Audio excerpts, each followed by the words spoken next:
mais uma vez, um pouco de Bíblia. E hoje a reflexão será no capítulo de Mateus 27, 45 ao versículo 54. Justamente porque nessa leitura acontece várias coisas quando Jesus Cristo dá seu último suspiro na cruz. E se pergunta, será que isso que se diz que aconteceu é terremoto, pessoas que ressuscitaram, isso de fato aconteceu? Ou é simbologia, teologia? O que realmente o autor quer dizer? Por isso, uma pincelada para clarear. Mateus 27, 45 fala da escuridão. Momento lá da cruz, ficou tudo escuro e diz que foi a terra inteira.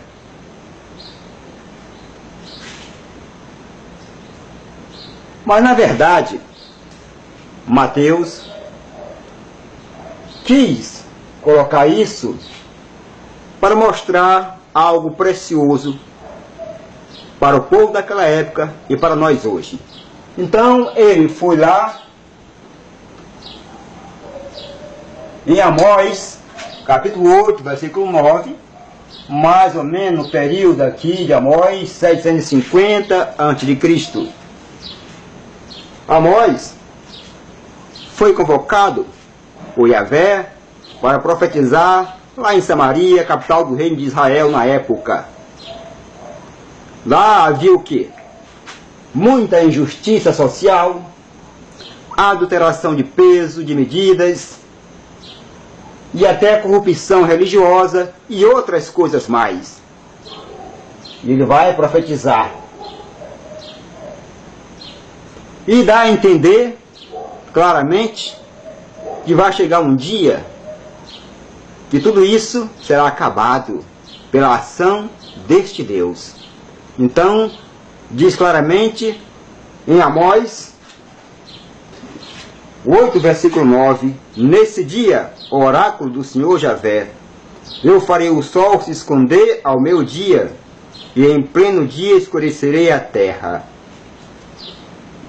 Com isso, ele vai até aqui e coloca aqui na morte de Cristo, dizendo que este dia de Javé chegou. Pois bem,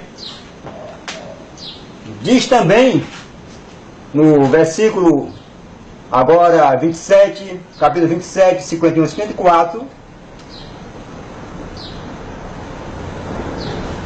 a terra tremeu e as pedras se partiram, ou seja, terremoto. Também ele vai agora em Isaías, mais ou menos 640 a.C., capítulo 2, versículos 6 e 22, Isaías profetiza agora em Judá. Porque lá também não era tão diferente, injustiça social, hipocrisia, maldades e tantos males também acontecendo na vida daquele povo. E Isaías também fala de um dia da ação de Deus, que não demora para chegar.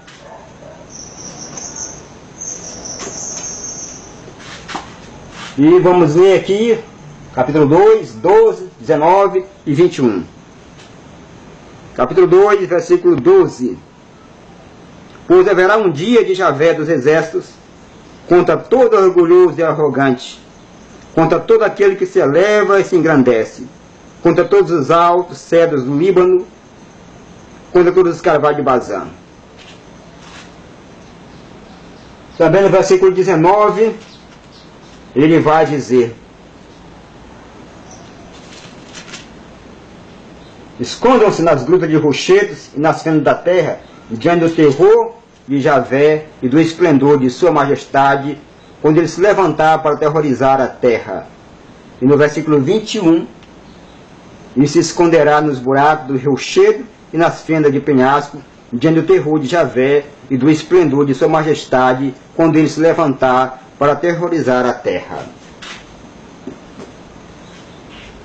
Mais uma vez, assim como em Amós, também em Isaías, o povo ficou nessa expectativa de que esse dia chegasse e chegasse logo. Chegasse o dia de Iavé.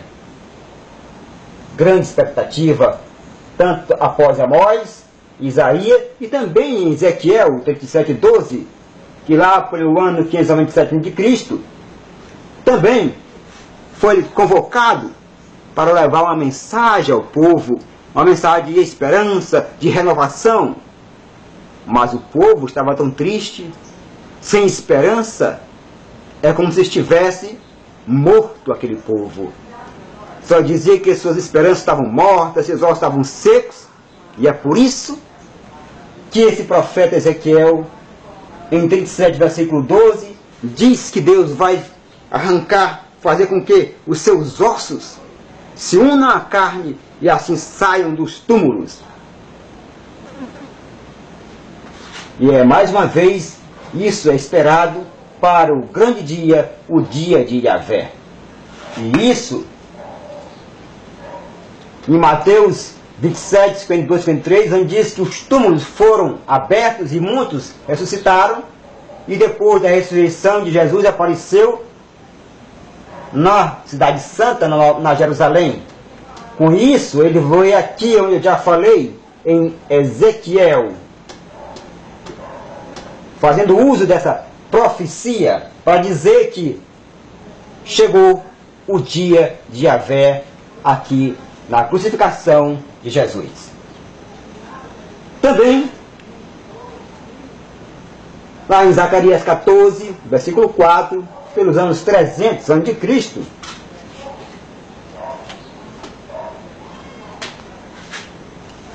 diz o seguinte: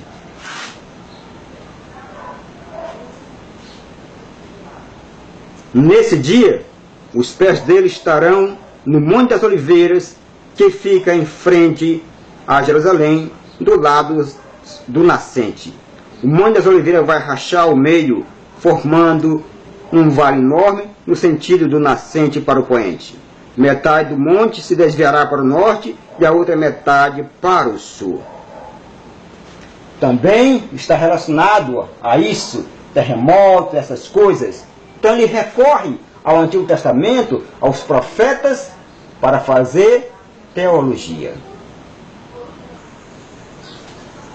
Pois bem, também, em relação aqui a Mateus 27, 52, 53, onde fala de túmulos e de ressurreição, ele também recorre a Daniel, capítulo 12, versículo 2, que foi escrito em 167 a.C.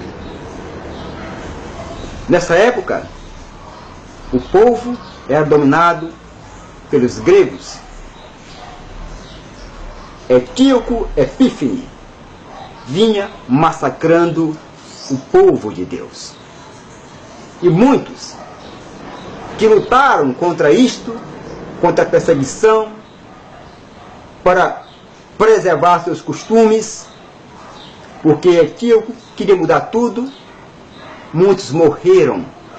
E aqui, em Daniel 12:2, vai falar sobre esses que morreram, lutando, que eles iriam ressuscitar para a vida eterna. Muitos sairão do pó da terra e ressuscitarão. E um ponto interessante agora que eu queria falar está aqui no versículo 51 de Mateus 27, onde diz lá no grego: catapetama. O véu, esse véu do templo, diz o evangelista, e quando Jesus morreu, deu seu último suspiro, esse véu rasgou-se de alto a baixo. E se pergunta, será que realmente aconteceu? Claro que não. Apenas teologia. O que está por trás? A mensagem é essa. Durante anos, séculos, a questão do puro, do impuro, separava Deus do povo, o povo de Deus. Então no templo